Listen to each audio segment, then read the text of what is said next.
Welcome back to prayer, everyone. This week we're going to look at another body part to help us learn what the Bible tells us is God's plan for me and God's plan is for you. So let's read Mark 16 verse 15. And it says, Jesus told them, "Go into all the world and preach the good news to everyone." So two body parts can help remind us what God is telling us here. One is our feet, which reminds us that we need to go. But we'll learn about that one another week. Today, what I want us to think about is our mouths. God wants us to tell others. And we can do this by teaching people and helping them understand what the word is. But what is that message? Let's watch this clip and see if you can work out what one of those important messages are.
The Bible tells us to believe in Jesus.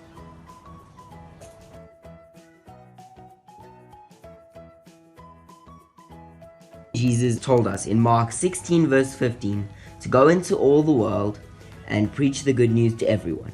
And what is the good news? Romans 10 verse 9 tells us that if you openly declare that Jesus is Lord and believe in your heart that God raised him from the dead, you will be saved. Believe in Jesus and you will be saved. That is the good news. Are you ready to pass on the message? Catch! Yes, God wants us to be telling others about Jesus.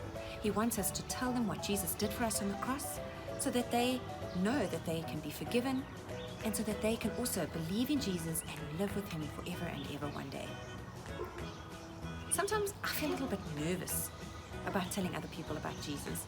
I feel like maybe I don't know the Bible well enough, or I don't know if I'll say the right thing, or maybe I can get someone else to do it instead of me because they could do it better. But God has given us mouths, and he's given us these mouths so that we can speak.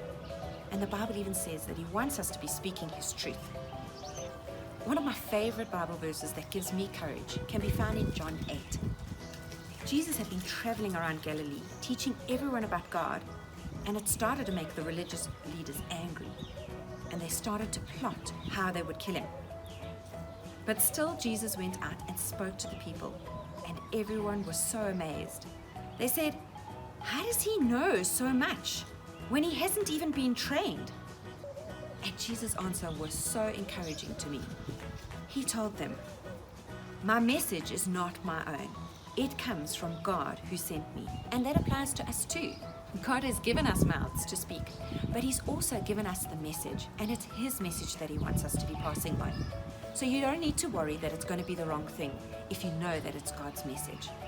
So for our prayer activity today, what I'd like you to do is get a big piece of paper and draw a big speech bubble on it.